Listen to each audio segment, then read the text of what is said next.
watching SGTV, Socially Good Television.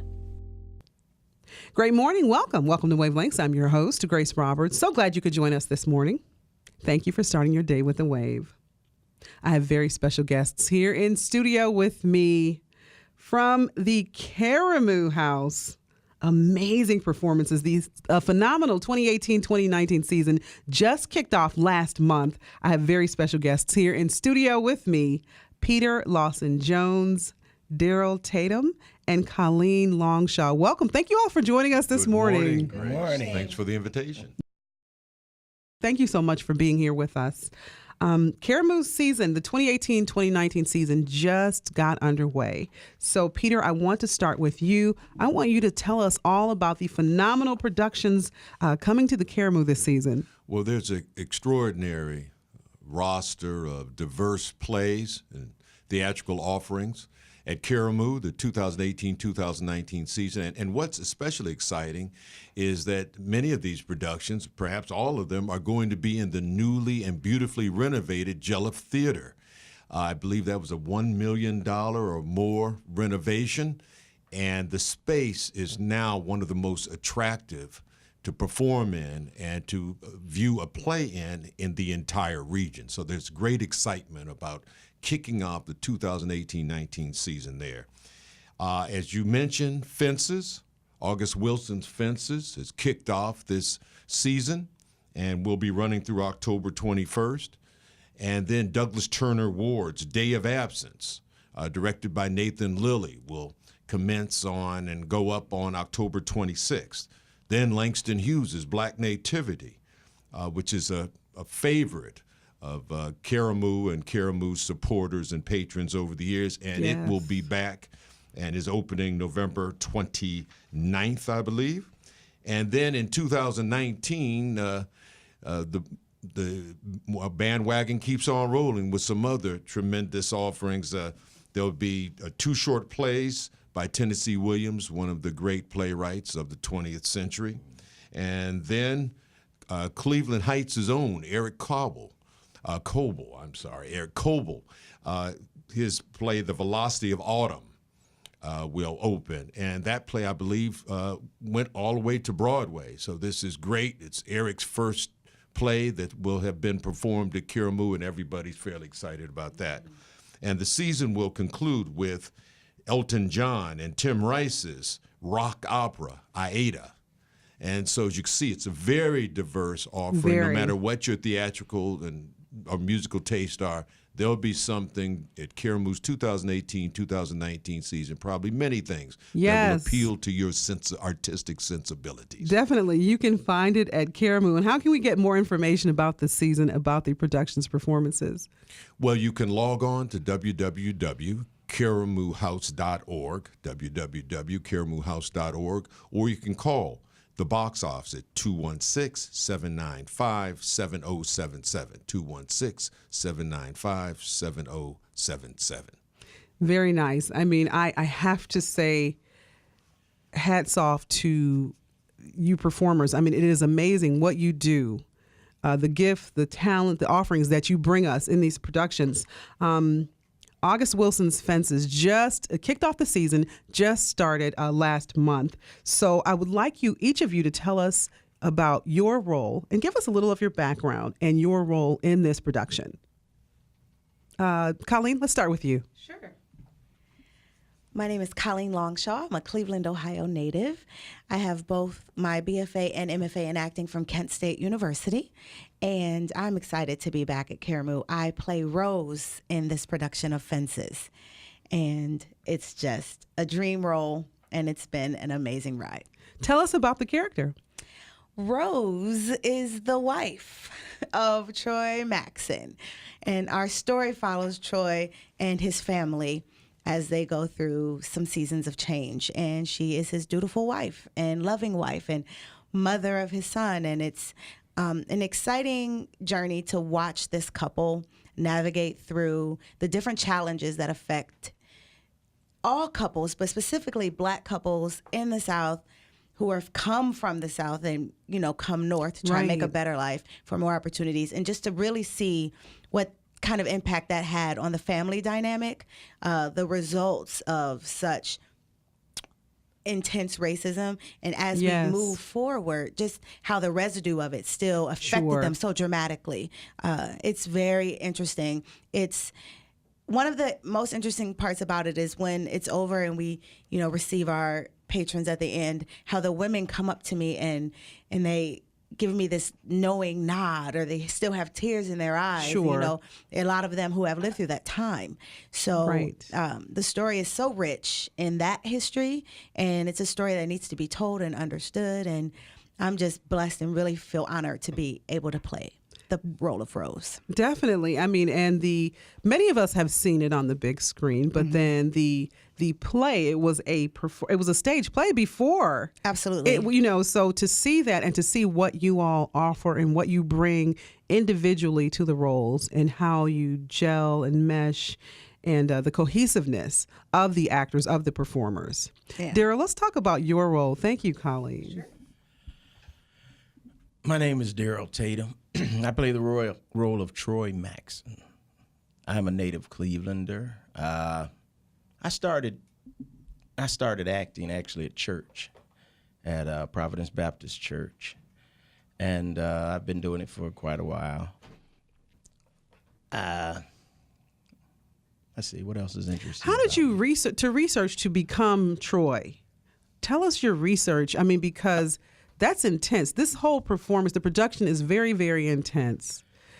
And like as Colleen spoke of, tell us about, some of the research that you did to become Troy. The role of Troy Maxson is a complex role. Very, very much so. Complex role. And it's a certain type of individual that was back in the 50s, a black man, that I think is totally misunderstood by a lot of society. And what I did, because I did radio golf at the Ensemble Theater, and we actually went to Pittsburgh, and we walked the streets, and we talked to people who were affiliated with August Wilson. And through that, I gained an insight, because one thing about the play is the language of the play, which I'm very intrigued with, because I said August Wilson, he talked to Pittsburgh, and I'm from Cleveland. So it's very intriguing to take the words and the sentences and kind of, I don't know what word I want to use, but I have to. Well, you create that dialogue. Maybe that's not the word you're looking for, but you create the dialogue, and then how do you? There's an internalization. Transition, right? Definitely, right. There has to be, because I have to actually take apart his sentences. Yes, because and recreate, right? Yeah. Because if I make a mistake, the thing is going to happen is I'm going to talk like I talk. Right, right. I'm going to use my vernacular. Yes, and my vernacular is so different from the text that he's written this play in.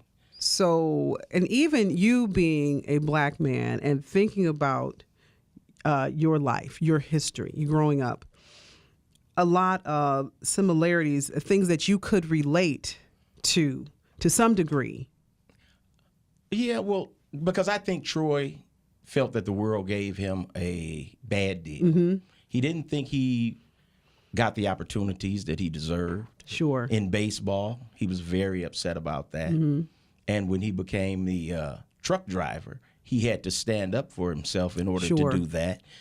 So there were a lot of things that he thought the world did not give him a fair shake on. Right. And part of his character was kind of destroyed by that, I think. Yeah. And he was bitter about that, and he kind of was passing it along to his son. Right.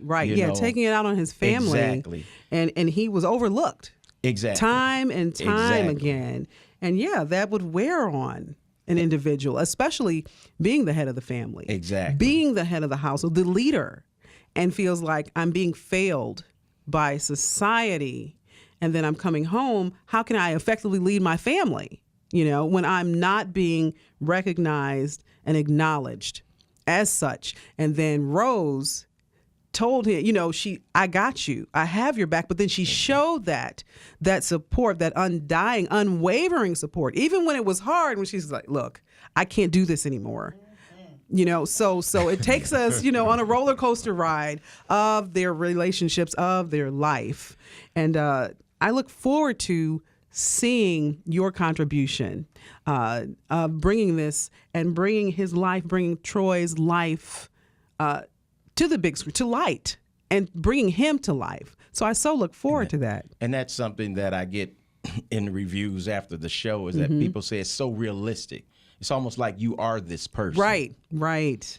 And I get all kind of comments, and Troy's not liked very well. Right. Let me say, Right. let me preface with that. Right. Yeah. Not liked very well. I was actually punched one show. But the thing is, it's hard because you think, in order, and I think that makes for a great performance. Yeah. When you can embody that role. And if you're not liked, then you did what you were supposed to do. Exactly, yeah. And I think it touches especially black women because they've seen this and they understand it. And society as a whole, I don't think understands what the undercurrent of all of this was back in the 1950s. If they didn't live it, they couldn't understand. Exactly. Right. They know what they think they understand or their comprehension or how they perceive it. But if they didn't live it, they can't say, I understand, because they don't. They wouldn't be able to. I so look forward to this. Thank you so much, Daryl. And Peter, tell us about your role, your background, and your character. Thanks, Grace. I returned to acting about 10 years ago, and at Karamu, a Karamu-affiliated production in collaboration with Ensemble Theater. After about a 30-year hiatus, I performed in college and then actually in law school in a couple of shows, and then, again, 3 decades passed before I got back on stage. And over the last 10 years, I think this is my 7th Karamu affiliated production. 5 have been at Karamu and 2 at other venues. I play the role of Jim Bono, and if Colleen describes her character Rose as Troy's dutiful wife, then as Bono, I'm his dutiful friend. I support him, I back him up, I try to serve when necessary as his conscience, when it appears that he might be going a little bit off of the rails. I don't want to give away, spoiler alert, I don't want to give away too much about the play, but there is something that happens in the play that, causes a fair amount of stress in Troy's family, and I try to keep him from making the mistake that is going to have an impact on his family. Troy is Bono's hero. I mean, there's a line during the play in which he tells him, I've been following you, and I thought you were going, I was pretty sure that you were going to take me somewhere good, that if I, was your solid friend, that I would learn, and I have learned a lot from you. So he's an absolutely devoted and dedicated friend, the kind, frankly, that we all hope to have in our lives. Yes. Because it's a true gift and blessing. It was an interesting challenge for me, and Daryl was helpful in this regard, as was our assistant director, Shafia Dooley, in helping me master the cadence and the diphthonged pronunciation of many of the words, because they are, August Wilson speak, and Bono speak, and Troy speak is different than how I typically articulate in my daily life. So that to me was one of the great challenges. And so from watching Daryl, I think he, achieved a wonderful mastery of what Terrence Spivey called the blues pentameter of August Wilson's writing. I think he did a phenomenal job, and under Tony Sias's expert direction, I think all of that came together to assist us in, as you said, embodying the characters and in being comfortable with their dialect, that unique dialect of a Southern migrants to Pittsburgh Yes. during the middle of the 20th century. Troy Maxon's experience, Bono's experience, although foreign to me in a certain respect,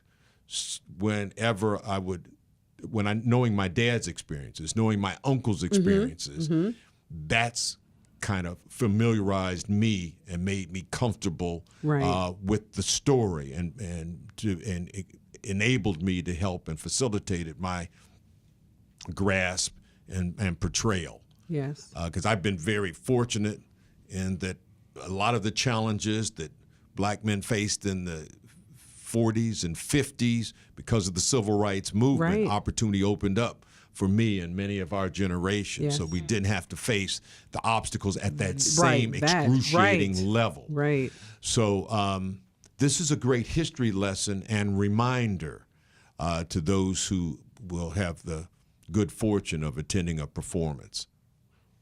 Wow, I can't wait to see it. August Wilson's Fences open the season at Karamu House, and it runs through, it runs through Sunday, October 21st. That's our closing matinee performance. It runs through October 21st. Give them a number again, Peter, if they can like more Sure. information about the production, about the season, and just to get tickets. I'm glad I knew this. www.karamuhouse.org or 216-795-7077. That's the box office number. I want to thank you all for being here. Colleen Longshaw, the role of Rose. Daryl Tatum has the role of Troy. And Peter Lawson-Jones, the role of Bono. That's right. Very nice. I look forward to it, and I cannot wait to see it. If you could leave us with a thought. Daryl, I want to start with you. If you could give our listeners something to think about, what would it be? I would say that theater is a special place. Come out and join us and enjoy the magic of theater. And Colleen? I would say that it's unfortunately all too rare of an occasion to be able to hear our authentic voices represented on stages, and that we should not take that for granted when that opportunity comes. And we should do our best to support especially minority arts education and minority arts organizations, because it's so important because of what art does for our community. And the more support we have for it, the more of it we have to give. And I just think as an educator, it's just super important to me for my students to be able to see people who look like them on stages and hear voices that sound like them on the radio, like you. Yes. And I just think we don't know enough about it. And doing this kind of work at this venue, that's why it's so important to me. I've been on a lot of stages all over the world, but these type of productions and opportunities are so rich in value in so many ways. And Peter, if you could leave us with a thought, give our listeners something to think about, what would it be? Well, Daryl and Colleen haven't left me much to say. Nonetheless, maybe channeling Tony Sias to some extent, and certainly my colleagues. It's important for people to recognize the jewel that Karamu House is. Mm-hmm. In its 103rd year of operation. There are very few institutions, particularly in the African American community, that have survived through thick and thin for that period of time. And there is a new spirit at Karamu. It's reflected in the renovations. It's reflected in the leadership of the new CEO and president, Tony Sias. It's reflected in the ever-increasing elevation of the performances. And so we have a duty to support organizations and entities like Karamu House. And there's one fact that Tony likes to point out during his curtain speech, that in the European American community, the European American institutions, artistic institutions, arts and cultural institutions receive 60% of their support from individuals, whereas in our community, it's 6%. We have to close that gap. We can't depend on anybody else to sustain our institutions. And I say this knowing that Karamu's not, it's a multicultural institution, always has been. And so it's an organization, an entity that's worth everybody's support. But we have a special responsibility as members of the African American community to make sure that Karamu continues for another century.